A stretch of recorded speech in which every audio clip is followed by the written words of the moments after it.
Welcome to the Hublife Podcast. I'm Phil, and I'm here today, delighted to be joined by, who should we go first? Diane from Salvation Army in Thetford, and Jayne from Brandon Foodbank, although technically not called Brandon Foodbank, you are called Harvest Food Parcels, that's right, isn't it?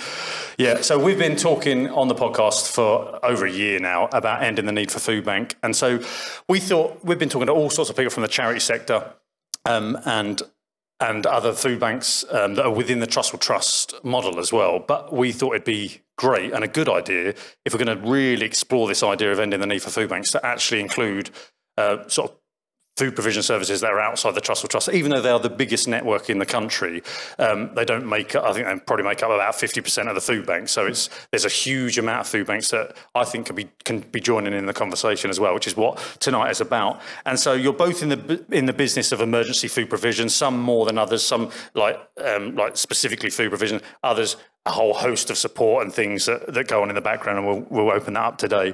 But the difference today for you guys at home is that we're actually got a live studio audience for the first time. Do you know it? That was a little bit scary.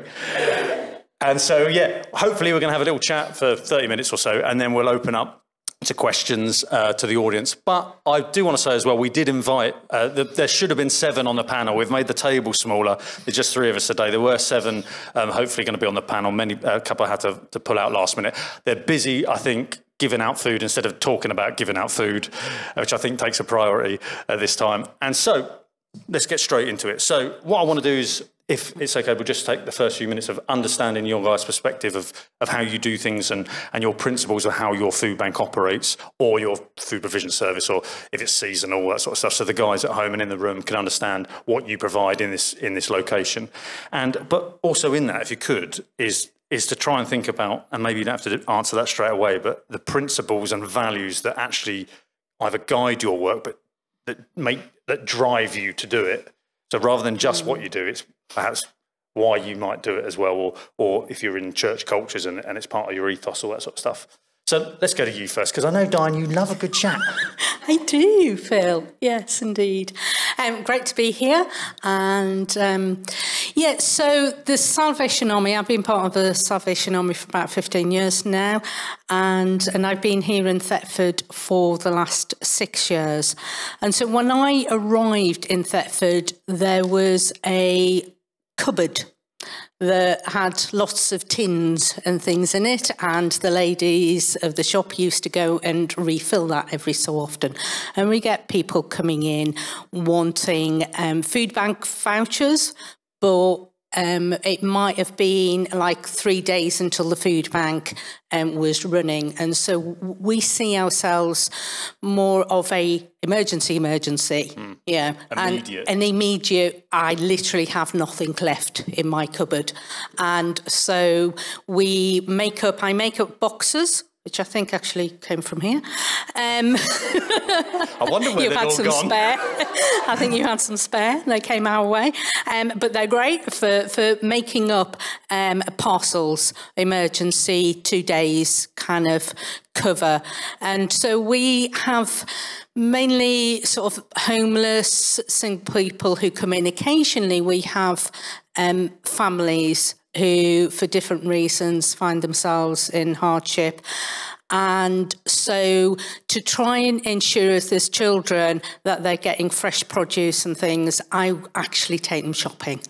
And we have a kitty that sort of allows us to do that, and a lot of the fundraising, particularly at Christmas time, that comes through to the Salvation Army goes into that kitty, and it's amazing to see the family's response on that. But as I say, we tend to do vouchers for people to come to Trussell Trust, but we see ourselves as that emergency. And I guess the motivation of it is Jesus saying, feed the hungry, give them your clothes, all that. When did you feed somebody? You fed me. And so we don't try and be too sceptical as to reasons why people are coming. Just if a need's presented, you just meet that need. Absolutely, yeah. Somebody walks through the door, there's a need, right, what can we do to help? It's amazing that you take them shopping as well. It's so niche and tailored and individual as well. I know we couldn't run that model with the way we do things, but it's amazing that for some people that's the best solution. It is, because, I could go and put a parcel of stuff together, but likelihood is, they get home and the kids don't want that. And you just want to be able to, it's a great job what you do, but I know that you don't have that fresh produce.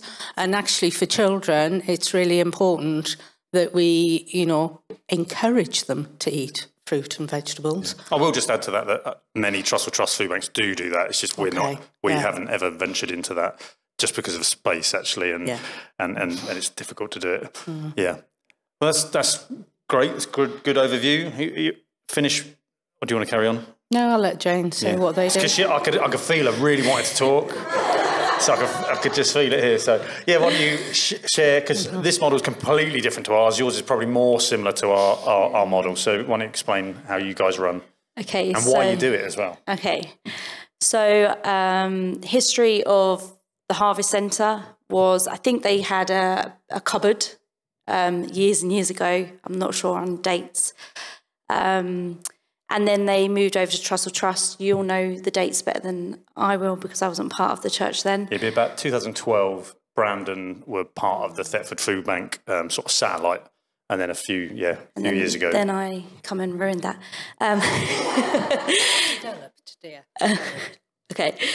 So in 2020, when COVID hit, the person that was running the food bank came to me and asked if I would take over.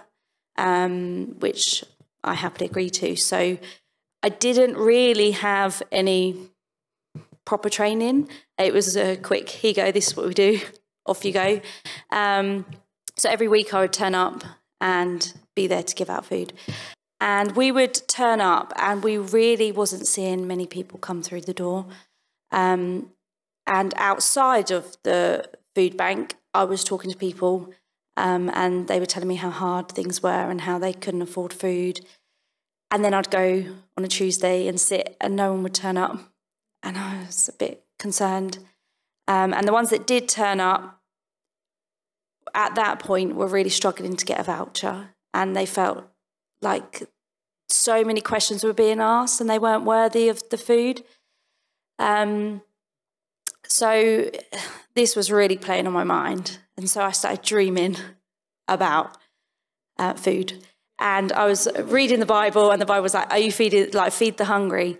So I then went to the church and said, we need to do something. I feel like we're missing people that need food.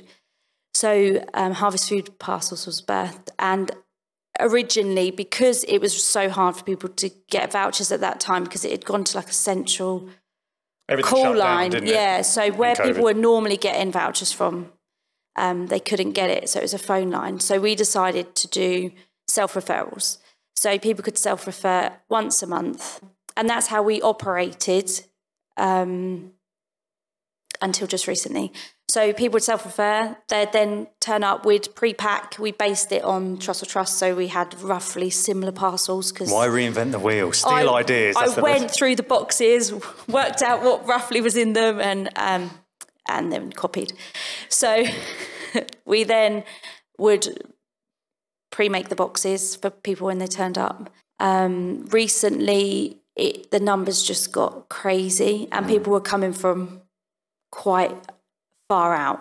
Do you hold data on your numbers? Like, do you know how much a percentage increase you've had in that time? Oh, sorry, I didn't. She didn't. She looked at me. Okay, and I haven't. No percentages. I've done no data. Well, we do hold information, but I haven't done any of the. Have a guess. Has it like doubled in the last couple of years? Yeah, doubled or tripled. Yeah. Maybe. So ours has doubled in the last two.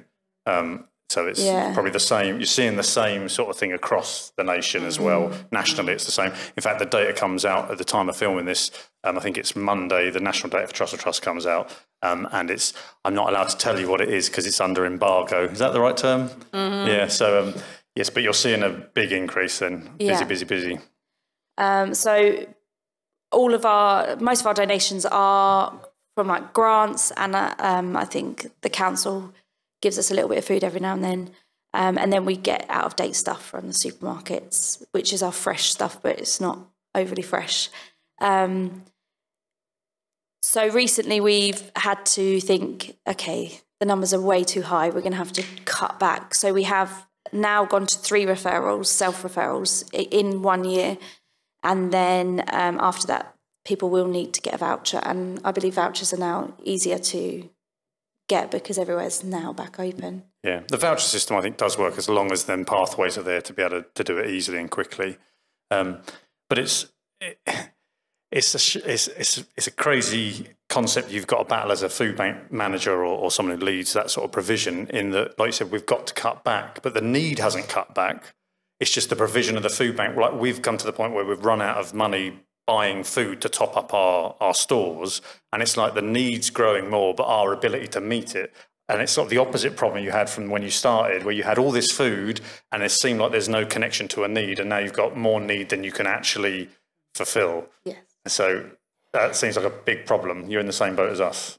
Yes, pretty much. It's a challenge, isn't it? You sort of stock the food bank and you look and you think, we're really well stocked.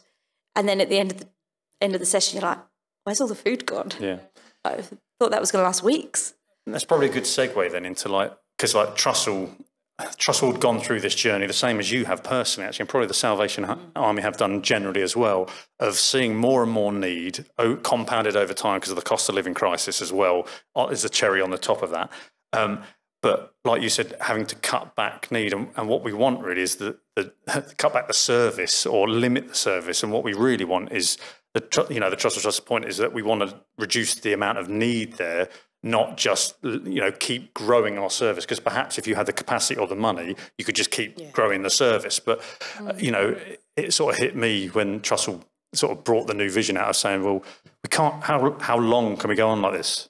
Like indefinitely? Can we just keep growing? Do we just keep getting more grants, buying more food, have a factory? Because Trussell could have gone down that route of just a massive infrastructure like in the States and stuff.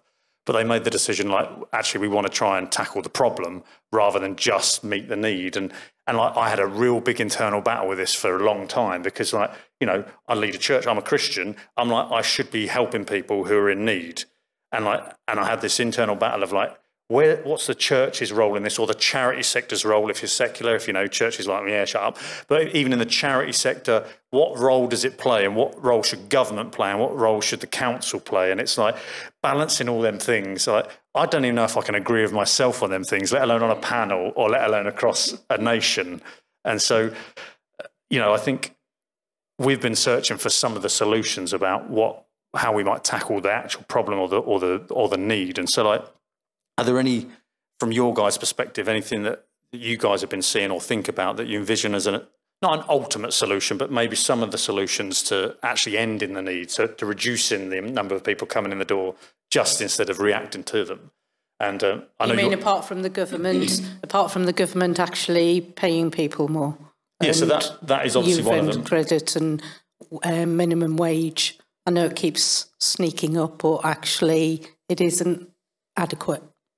But then there's so many more issues with that of businesses. If they had to pay more, would they be able to provide the jobs? They're all vicious circles, really, aren't they?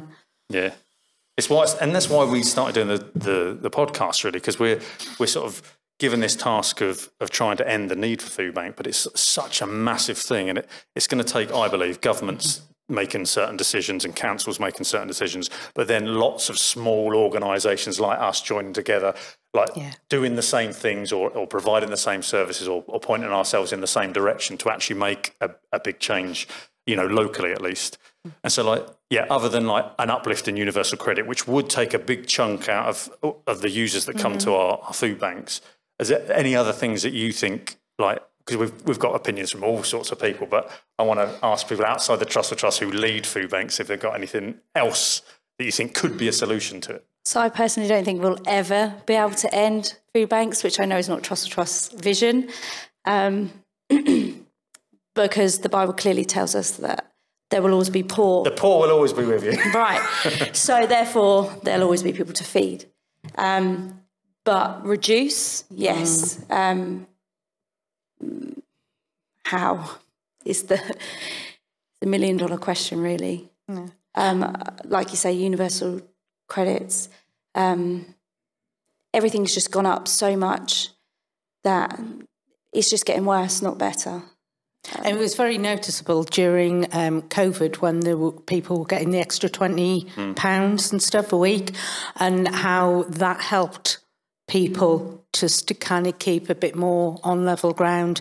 And then, you know, it's a real shame that that was then taken away, because I think that's when we then saw the increase in, obviously, the fuel thing.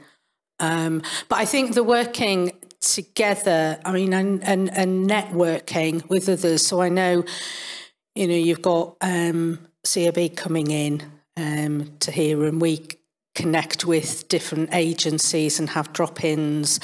Within that, we try to kind of say to people when they're coming and asking for help, it's like finding out, and sometimes this can take weeks of talking to them, hearing a bit more of their story, working out what the real issues are, the debts that people have, and being able to say, you know, we can support you in this, and doing basic money management and stuff. But not everybody's willing to take up that, and especially if they don't know you that well. They just see you as a handout. It's a very personal thing, isn't it? Yeah. Especially for some people. Yeah.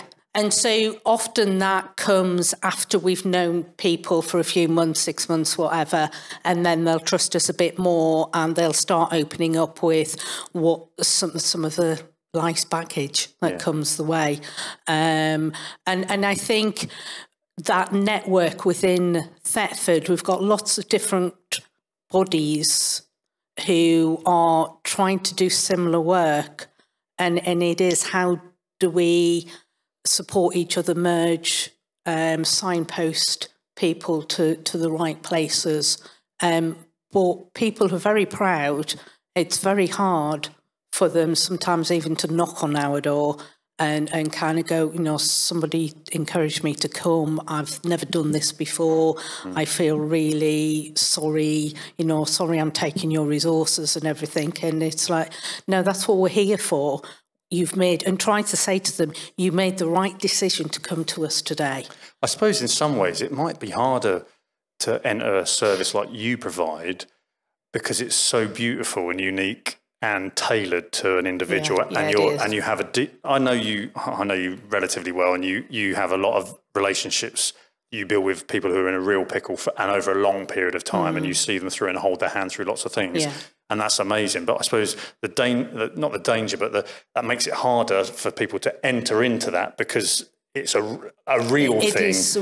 It is about relationships. Yeah, and so like where I suppose with a food bank like ours was probably a few years ago, it could be easily just a roll up, get your food, disappear, no one knows your name, and so it's a great entry point into accepting help because it's not nameless because they're on the voucher, but like yourself, self-referral, being able to come through a door easily, but you get the depth of care that you guys do in the background that we're trying to do more and more at Thetford. Like with we have CA workers in our sessions that try and help with all sorts of things behind the scenes for the drivers that lead to people to the food bank. So like, do you within like the food bank side or the church side of things, have you ventured into that sort of side of things, trying to get upstream of the problem of why they need the food bank in the end? Or are you still in the stage like we were literally only a couple of years ago of just meeting the need because it was just all we could do was to meet the need because there was so much of it?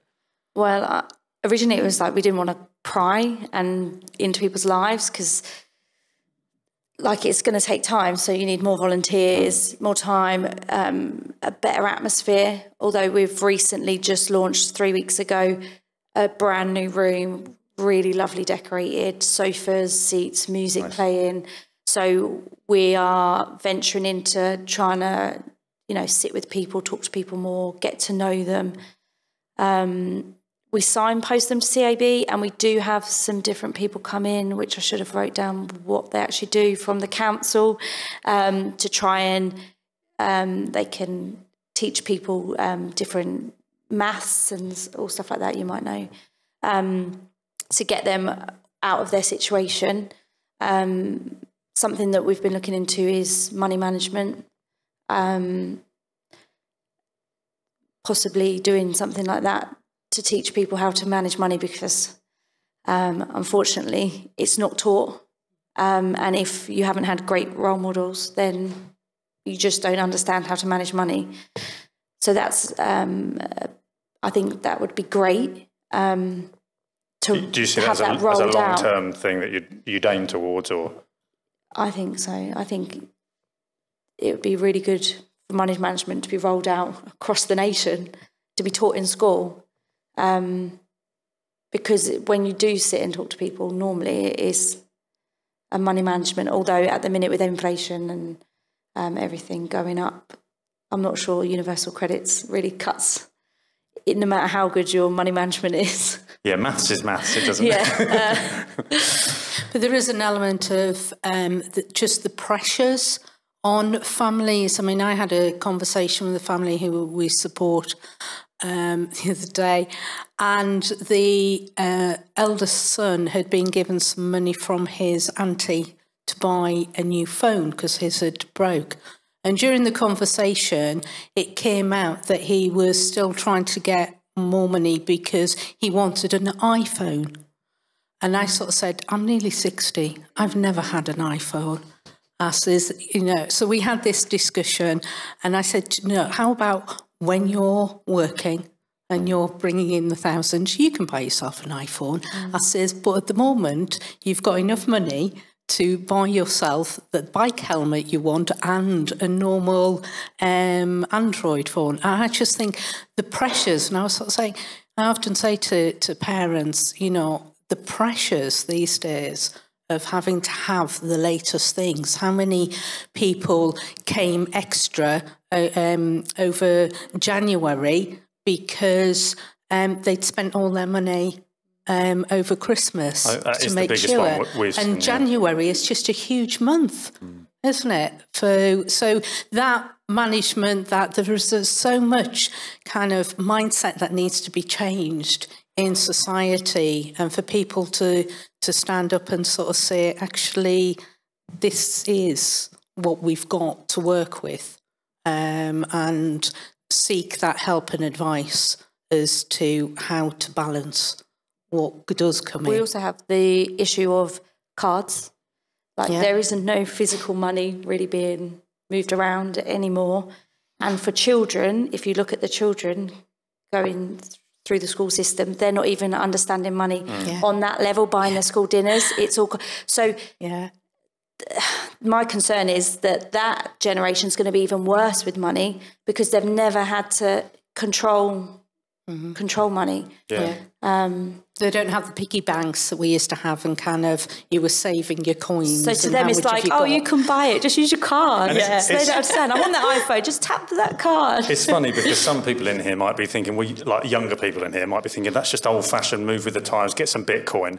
But I love the fact that I read some study about that when people, adults as well, pay with cash, it triggers the same receptors in the brain like that pain does. So when you hand over cash, it hurts, like literally in the brain, it hurts. And so I think you're actually right. It's an interesting point. We should go back to cash only. Apart from the brown ones, the 2p's and 1p's, I think we should just get rid of them altogether.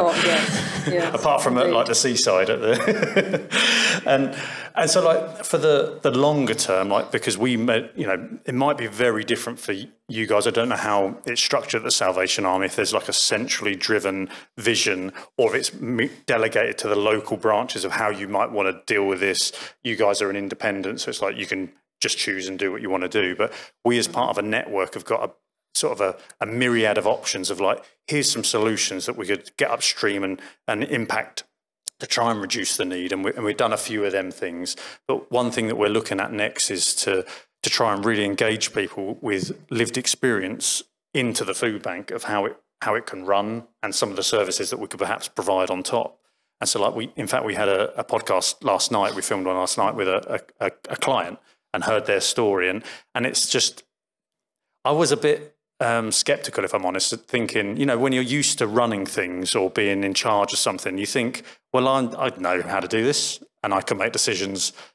But then you hear people on the other side of the fence who actually have to live with them decisions that you might make. And then it makes you think twice about what's the most important thing, and it will come out and you can watch it. But one of the things that smacked me in the face yesterday was about just having access to a shower. Someone who lived in their van and having access to a shower was the biggest thing that made the biggest difference in him journeying on to getting himself in a place where he can sustain his life in the way that he used to just a few years ago. And like, for me, that would have been like the end of the list of like what service we might provide, because it's hard and it's expensive to, you know, for infrastructure and all that sort of stuff. And so actually incorporating, you know, people who've had lived experience either very recently or in the past. But have you managed to be able to do that? Because we haven't done that well. You know, we've had the opportunity to do, and we're looking to try and do that more and more. Have you guys done that at all within your services? I think that's where the relationship side of what we do at the Salvation Army in most corps and centres around the UK is that you spending time together, hearing people's stories, and then you pick up on what they're saying. You then trigger of, oh, that's a need. Oh, that's a need. That's a similar need. And therefore, you then kind of go, so at the moment, we've recently, well, the beginning of last summer, actually, so not that recent, we set up a group, what we call Cameo, Come and Meet Each Other, working with Can Connect, who are a loneliness and isolation group. And so we just offer lunch, we offer space. And over time, you see the difference in people's lives. That came about from just some general conversations with people. Yeah. And so that's where I'd love to have more volunteers, to be able to spend time to talk with people when they come in, so that we can hear those stories and then try and give ownership to them so that it's the bottom up thing. And then they bring their friends in and all that kind of stuff, rather than me kind of going, oh, well, I think that's a need, that's a need, that's a gap, and then setting something up that doesn't work. So do you feel you do that organically as an individual? I think so, yeah. Well, I don't think we've done that at all. Like, I think I've just been blinded to that. That's been a big hole in my thinking, I think, for many years. Yeah. But what about for you then? Are you still, like me, catching up with this sort of stuff? With some people that we've managed to sort of get a connection and open up, because the way it was running before, it was quite hard to connect with people in an outside area. But like occasionally we've met different needs, and I've took someone shopping before and helped them find somewhere to stay. But not really. But it doesn't on a bigger scale where we're getting them to write policy for you.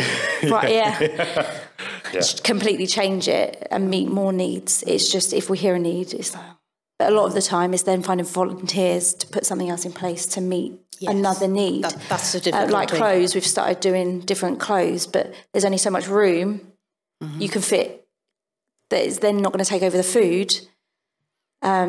So it's hard to meet other needs without more volunteers and more space. Yeah, I think that's where I'm going with this. It's like, it would be great to get to a stage where there's we have had people who've used the food bank who've volunteered, and I think that's quite common in many places. They'll come and help out in a service, but to actually drive the service and come up with policy and be leads in it, and bringing people into them positions to actually shape the service and where it goes into the future.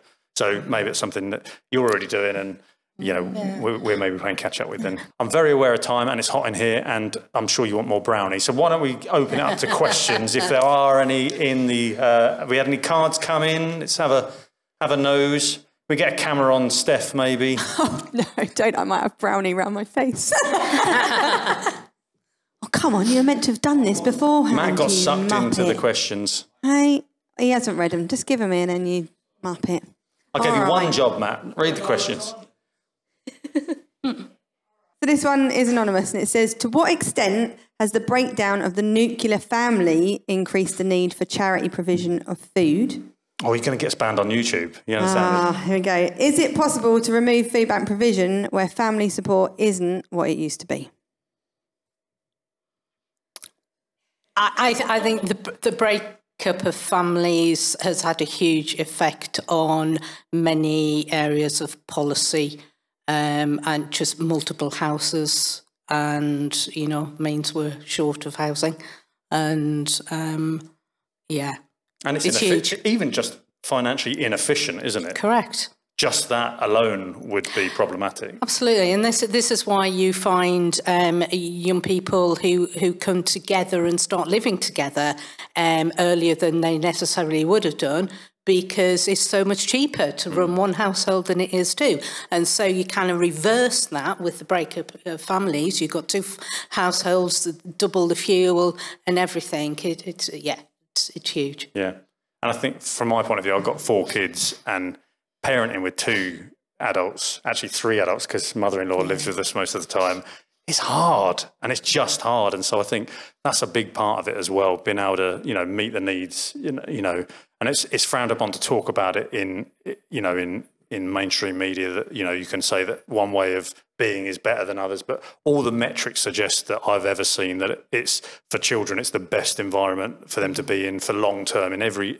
possible way we can measure, in every metric. And so for me, it's a massive thing, and it's not something necessarily government can step in and try and fix. You know, some countries that are more maybe right-leaning have tried to create policies to try and encourage families to stay together, or for ladies who have a certain amount of children paying no income tax. Some of you are thinking, oh, that sounds prosperous. It's a shame we're living in this country. We could have not had any income tax with 4 children. But yeah. I think it's a massive contributor. I don't know what you... Well, with regards to the food bank, we do see a lot of, when they're in immediate breakup, emergency housing, no access to food, not much access to money. So we do get a lot of people coming through the food bank because they've recently gone for a breakup. Mm. So yeah, definitely an impact, massive impact. And it's a massive cultural shift and problem that definitely us 3 aren't going to solve on a Saturday night. No, absolutely not. Okay, and you understand why some families do have to break up, and if there's, you know, domestic abuse and stuff. But yeah, it's too many. Yeah. Okay, we have got one from the floor. I'm going to go to JP. So, I'm going to run to the back. It's like on a game show. Sorry, JP, you're going to have to read yours because I can't read your writing properly. But it's a good question, though. I'm sorry. So with the possible end of food banks, is there a threat of losing the general public's attitude of supporting the disadvantaged via donating, contributing, guiding through difficulty, for example? If so, how do we sustain this positive mentality? That is a great question. I told you, it's a good one. Great. There's just a few words that I had to make out. Go ahead. Yeah, I mean, it has helped, I guess, the promotion media-wise over the last couple of years, that people have stepped up maybe. But I think also because of the financial hardships that a lot of people are going through at the moment, we now have people who, well, I used to give, but I can't give. So I think there's always swings and roundabouts on it. But as Jayne said, we will always have the poor, and there will always be some need. And I think, you know, the church has led the way in that a lot because of biblical teaching. But the promotion, so yeah. Media publicity. The church have led the way and I had this discussion as well with a minister, and the church have led the way in many regards in culture, like in Western culture particularly. You know, like hospitals, the church led the way, and then they sort of passed the baton to government. Yeah. And in education, the church led the way, and then they passed the baton to government. And maybe what's going on here is the you know, culturally in our minds, at least as a whole across the West, is like, there's another baton coming that's being passed. It's no longer the charity sector that should be in charge of meeting needs and helping people.